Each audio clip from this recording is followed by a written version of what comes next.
வணக்கம். 30/11/2025 இன்றைய ரிஷப ராசி பலன். ரிஷப ராசியில் பிறந்தவர்களுக்கு சர்வமும் சகலமும் கைகூடி வர அனைத்து விதத்திலும் பொறுமை, நிதானம், கவனம், எச்சரிக்கையோடு இருக்க வேண்டிய நாளாக இன்றைய நாள் அமையக்கூடும்.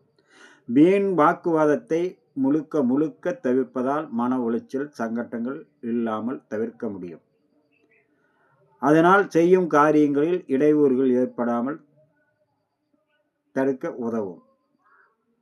ரிஷபராசியில் வரக்கூடிய மற்றபடி தெய்வீக அருளும், தெய்வ கடாட்சமும், நல்லோர்களுடைய ஆசியும், நல்லோர்களுடைய சந்திப்பும் கிடைக்கக்கூடிய நாள். அதனால் மன மகிழ்ச்சியும், சாந்தத்தையும், சந்தோஷத்தையும் ஏற்படுத்தும். தொழில் அபிவிருத்தி அடையக்கூடிய நாள். ரிஷபராசியில் வரக்கூடிய கிருத்திகை நட்சத்திரம் சர்வ காரிய ஜெயம்.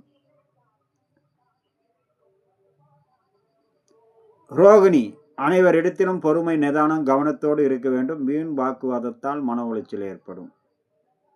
மிருக சீரிசம் சர்வ காரிய ஜெயம், மன மகிழ்ச்சி கொடுக்கும். அடுத்ததாக நம்ம காண இருப்பது மிதுன ராசி பலன். மிதுன ராசியில் பிறந்தவர்கள் அனைத்து விதத்திலும் நன்மைகள் வந்து சேரும், நலம் உண்டாகும். நல்லோருடைய ஆசியும் அரவணைப்பும் கிடைக்கக்கூடிய நாள். அதே நேரம் வண்டி வாகனங்களில் பயணம் செய்யும் போதும், உயரமான தளங்களில் பணிபுரிபவர்களும் மிக மிக கவனத்தோடும், எச்சரிக்கையோடும், நிதானத்தோடும் இருக்க வேண்டிய நாள். புனர்பூசம் நட்சத்திரத்தில் பிறந்தவர்களுக்கு சர்வ காரிய ஜெயமும், திருவாதிரை நட்சத்திரத்தில் பிறந்தவர்கள் அனைத்து விதத்திலும் பொறுமை, நிதானம், கவனத்தோடு பயணத்தின் போது எச்சரிக்கையோடும் இருக்க வேண்டிய நாளாகவும் இருக்கிறது. மிருக சீரிசம் சர்வ காரிய ஜெயம், நினைத்தது நிறைவேறும்.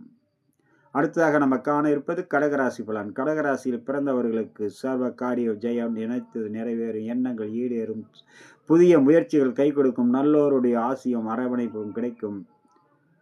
குல தெய்வத்தினுடைய, உங்களுடைய இஷ்ட தெய்வம், உங்களுடைய முன்னோர்கள் அரவணைப்பும் கிடைத்து உங்களுடைய மன சாந்தமும் சந்தோஷத்தையும் ஏற்படுத்தக்கூடிய நாளாக இன்றைய நாள் அமையக்கூடும். கடகராசி நண்பர்களுக்கு கடகராசியில் வரக்கூடிய புனர்பூசம் 4ஆம் பாதம் சர்வ காரிய ஜெயம். பூசம் அனைத்து விதத்திலும் பொறுமை, நிதானம், கவனத்தோடு இருந்தாலே சகலமும் சர்வமும் கை கொடுக்கக்கூடிய நாள்.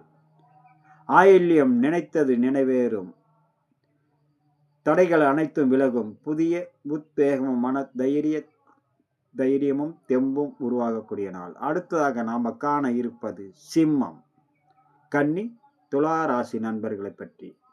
உங்களுடைய இன்றைய வழிபாடு, உங்களுடைய இஷ்ட தெய்வமும் சூரிய நமஸ்காரமும் மிக சிறந்த பலனை கொடுக்கும். வணக்கம்.